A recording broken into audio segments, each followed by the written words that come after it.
Singkat cerita, mereka pindah ke deck sayap untuk melakukan Pokemon Battle. Baik Liko maupun Roy memerintahkan Pokemonnya untuk menggunakan Livek dan Ember yang saling berbenturan satu sama lain. Liko dan Roy memaksa Sprigatito dan Fuecoco menyerang secara terus-menerus. Sampai kemudian Sprigatito dan Fuecoco berhenti dengan sendirinya karena kecapean. Dengan demikian, Molly menyatakan pertandingan berakhir dengan draw. Liko dan Roy merasa sangat kecewa dengan hasil pertandingan itu. Setelahnya, Molly mendapat pesan dari Prof. Riede yang menyuruh mereka untuk segera pergi ke ruang meeting. Sesampainya di sana, Prof. Riede menyerahkan Pokédex kepada Liko dan Roy, yang di dalamnya sudah diinstal aplikasi Rising Voltaker, menandakan mereka sekarang resmi menjadi anggota. Ada juga grup chat khusus untuk para anggota, jadi kalau ada apa-apa mereka bisa melaporkannya di situ. Roy sangat senang dan berterima kasih kepada Prof. Riede. Namun Prof. Riede mengatakan untuk memanggilnya dengan nama saja, karena tidak ingin dianggap terlalu formal. Hanya saja Liko masih agak canggung memanggil Prof. Riede dengan namanya saja. Prof. Riede bilang itu untuk menjalin hubungan supaya mereka semakin akrab. Tapi sayangnya perkataannya sudah tidak didengarkan lagi, karena Roy sibuk mengotak-atik Pokédex-nya. Roy menegaskan akan mendaftarkan Shiny Rayquaza ke dalam Pokédex-nya. Meskipun ia belum tahu kemana perginya Pokemon legendari tersebut. Andaikan saja ada petunjuk kemanakah perginya Shiny Rayquaza. Prof. Riede mengungkapkan sebenarnya masih ada satu anggota Rising Voltaker lagi, yaitu Dot. Tugasnya adalah mengumpulkan informasi serta mengembangkan aplikasi. Walaupun begitu, anak itu jarang menampakkan dirinya di hadapan umum. Murdoch menambahkan Dot adalah keponakannya dan hampir seumuran dengan mereka berdua. Oleh karena itu, Prof. Riede menyarankan bagaimana kalau mereka berdua menemui Dot dengan harapan akan mendapatkan informasi tentang Shiny Rayquaza. Akhirnya mereka pergi ke ruangan Dot, yang di dalamnya sempat terdengar suara Nidoting, tapi langsung berhenti ketika Liko dan Roy tiba di depan pintu. Mereka mengetuk-ngetuk pintu dan memanggil-manggil Dot, namun tidak ada respon. Roy mengatakan mereka hanya ingin mencari informasi tentang Shiny Rayquaza. Tiba-tiba dari pintu kecil muncul Quaxly. Mereka sempat terkejut, tapi untungnya itu hanyalah Quaxly, yang setelah dicek lewat Pokédex, Pokemon itu sangat menyukai kebersihan dan selalu tampil rapi. Bahkan Quaxly tidak mau rambutnya disentuh-sentuh. Sekilas mereka melihat sepucuk kertas yang tertempel di dada Quaxly. Di kertas tersebut ada gambaran Roy dan Fuecoco, tapi dalam keadaan mereka kalah dari pertarungan. Roy menganggap Dot punya sifat yang kasar, sedangkan Liko memaklumi karena mereka baru saja diterima di tempat ini. Pertandingan sebelumnya juga tidak berjalan lancar, jadi Liko punya ide untuk mengatasinya. Setelah kepergian Liko dan Roy, Quaxly kembali masuk ke ruangannya. Liko dan Roy mendatangi Prof. Riede memohon agar melatih mereka berdua. Prof. Riede mengambil kesimpulan Dot tidak mau berbicara dengan mereka berdua, tapi tidak heran karena sifatnya memang seperti itu. Roy menyampaikan bahwa mereka ingin menjadi anggota Rising Voltaker yang tangguh. Tentunya jika ingin menangkap Shiny Rayquaza, mereka harus jadi lebih kuat. Liko ingat bagaimana Amesio dengan mudahnya mengalahkan mereka berdua. Kalau saja Shiny Rayquaza tidak muncul pada saat itu, kemungkinan besar Liko akan kehilangan pendannya. Makanya Liko tidak ingin lagi menjadi beban dan berubah dari yang dilindungi menjadi yang melindungi. Liko dan Roy telah memutuskan mereka membutuhkan latihan. Melihat betapa mereka memperjuangkan keinginannya, Prof. Riede menyatakan mereka membutuhkan latihan spesial. Nidoting menjelaskan satu-satunya cara agar bisa jadi kuat adalah dengan bertarung dan bertarung, sehingga para trainer akan mendapatkan pengalaman yang berharga dari pertarungan tadi. Semuanya sudah siap menyaksikan latihan yang diadakan di dek sayap. Roy bilang akhirnya Fuecoco punya kesempatan untuk bertanding dengan idolanya, Charizard.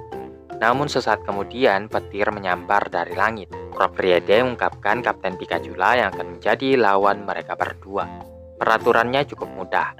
Mereka hanya perlu menghit Kapten Pikachu satu kali saja dan akan langsung dinyatakan sebagai pemenangnya. Roy menganggap remeh peraturan tersebut, tapi Liko memperingatkan bahwa Kapten Pikachu itu sangat kuat sekali. Molly pun menyatakan pertandingan untuk dimulai. Liko dan Roy memerintahkan Sprigatito dan Fuecoco mengkombo Lipek dan Ember. Akan tetapi Kapten Pikachu mampu menangkisnya hanya dengan percikan listriknya saja.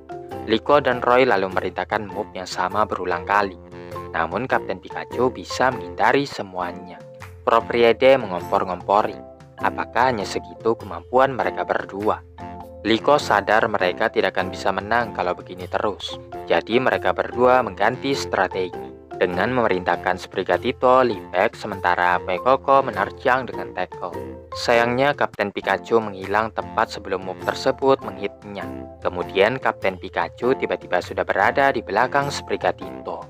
Sprigatito melayangkan scratch yang bisa diantisipasi Kapten Pikachu dengan gerakan super cepatnya.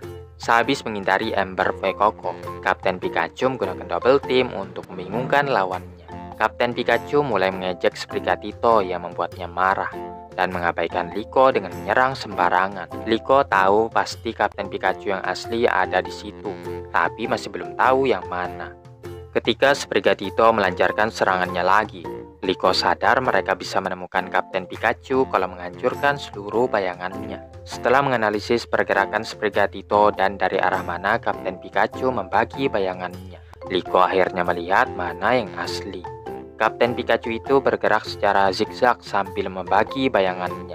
Liko dan Roy lalu memerintahkan Sprigatito dan Fuecoco untuk mengikuti secara zigzag juga, sampai akhirnya mereka menemukan Kapten Pikachu. Tapi di saat-saat seperti itu, Kapten Pikachu lagi-lagi menghindari serangan Sprigatito. Liko dan Roy masih belum menyerah. Mereka memerintahkan Sprigatito dan Fuecoco menunggu Kapten Pikachu mendarat. Namun yang terjadi, Sprigatito dan Fuecoco nampaknya sudah kelelahan. Tak sanggup lagi melanjutkan pertarungan, sehingga Kapten Pikachu dinyatakan sebagai pemenangnya. Singkat cerita, sehabis beristirahat, mereka mengadakan pertarungan lagi. Prof. Friede menyuruh mereka untuk mengingat apa yang diajarkan Kapten Pikachu. Meskipun masih belum jelas apa yang ingin disampaikan Kapten Pikachu, mereka berdua tahu yang harus dilakukan dalam pertarungan adalah mengamati lawan. Sprigatito memulai lebih dulu dengan scratch yang bisa dihindari. Fuecoco diikuti tackle yang belum bisa menghit lawannya. Tidak seperti sebelumnya, Liko dan Roy kini paham pergerakan lawan dan tahu kapan harus memberi perintah. Liko kembali mengingat di awal-awal tadi mereka bertarung tanpa memperhatikan lawan. Jadi wajar saja mereka tidak bisa bertarung secara efektif. Prof. Friede senang mereka akhirnya menyadarinya berkat Kapten Pikachu. Mereka akhirnya tahu pertarungan tidak bisa dimenangkan seorang diri. Gerakan trainer dan Pokemon harus saling sinkron, sehingga terciptalah move yang sempurna. Seiring berjalannya pertarungan, kecepatan Sprigatito perlahan meningkat, sedangkan Fuecoco semakin meningkat kekuatannya. Liko bisa merasakan serunya Pokemon Battle. Roy berniat mengakhiri pertarungan dengan cara bernyanyi sambil memerintahkan Fuecoco Ember. Liko lalu memerintahkan Sprigatito untuk berlari ke arah bola api tersebut. Dan tanpa disadari, Sprigatito mempelajari move terbaru, yaitu Quick Attack. Dengan Quick Attack-nya tersebut, Sprigatito berhasil melumpuhkan Fuecoco. Fuecoco pun tumbang tak sanggup lagi berdiri, menjadikan Liko dan Sprigatito sebagai pemenangnya. Liko menghampiri Pokemonnya, dan tak menyangka Sprigatito mempelajari move baru di tengah pertarungan. Prof. Friede menyatakan akhirnya latihan yang diberikan Kapten Pikachu terbayarkan. Liko pun berterima kasih kepada mereka yang selalu membantunya mulai dari awal sampai sekarang. Roy juga berterima kasih atas pengalaman yang diterimanya pada hari ini. Meski sangat kesal karena dikalahkan, tapi di pertarungan berikutnya Roy bertekad untuk tidak kalah lagi. Liko juga akan mengerahkan seluruh kemampuannya saat hari itu tiba. Kemudian mereka mendapat pesan dari Dot yang menyuruh untuk datang ke ruangannya. Sesampainya di depan pintu, Dot tetap tidak membukakannya, tapi sebagai gantinya mengirim pesan lewat Quaxly. Sepucuk kertas menggambarkan Shiny Rayquaza dan map region Paldea, yang artinya Pokemon legendari tersebut berada di wilayah tersebut. Roy berterima kasih dan langsung bergegas pergi, sementara Liko masih penasaran orang seperti apakah Dot. Kalau dilihat-lihat, Dot bukanlah orang yang tak berperasaan. Liko menantikan saat dimana Dot akan menerimanya sebagai teman. Tengah malam, Roy mendengar suara dari dapur.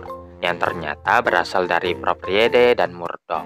Propriede yang tahu Roy mendengar pembicaraan mereka, menyuruhnya untuk kembali ke kamarnya. Setelah Roy pergi, barulah Murdoch menyerahkan donat yang disembunyikan di lemari tadi. Propriede bilang untuk merahasiakan ini dari yang lainnya, dan mereka pun memakan donat tersebut. Keesokan paginya mereka memulai hari dengan sarapan, namun Dot tidak terlihat pada saat itu. Katanya anak itu memang jarang bergaul dengan anggota Rising Voltaker lainnya. Kalau begitu, Murdoch akan membuatkan makanan yang lebih enak supaya keponakannya itu mau berkumpul bersama mereka. Baru membayangkannya saja, Roy sudah ngiler ya guys ya. Ngomong-ngomong soal makanan, bahan sudah mulai menipis, terutama bahan yang manis-manis. Artinya ada seseorang yang diam-diam memakai bahan tersebut. Murdoch mencoba membela diri bahwa ia bukan pelakunya. Sementara Propriede mengatakan tidak baik menuduh orang lain, membuat yang lainnya semakin mencurigai mereka berdua. Daripada itu, Propriede menyarankan mereka untuk membeli bahan-bahan tersebut. Secara mereka tidak akan bisa melanjutkan perjalanan ke Paldea tanpa makanan yang manis-manis. Setelah mendapat persetujuan dari Kapten Pikachu, maka mereka pun memutuskan mendarat di kota terdekat untuk berbelanja. Selagi menunggu kapal mendarat, Liko mengadakan sesi online untuk kelasnya dan bertemu lagi dengan sahabatnya, Anne, yang sudah lama sekali tidak dijumpainya. Sedangkan Roy mengadakan sesi online juga di dek kapal. Menurutnya dari tempat ini bisa memandang Shiny Rayquaza di langit-langit. Propriede mengatakan Shiny Rayquaza berada di stratosfer yang lebih tinggi dari langit. Bahkan ada juga Pokemon yang tinggal di tempat yang tidak bisa dijangkau manusia. Singkat cerita, mereka akhirnya mendarat di kota. Mereka mengadakan permainan batu gunting kertas untuk menentukan siapa yang disuruh menjaga kapal selagi yang lainnya berbelanja. Terlepas dari Roy yang begitu bersemangat, ternyata Roy yang kalah. Roy lalu memohon pada Liko untuk bertukar tempat dengannya dan berjanji akan memberitahukannya sebuah rahasia.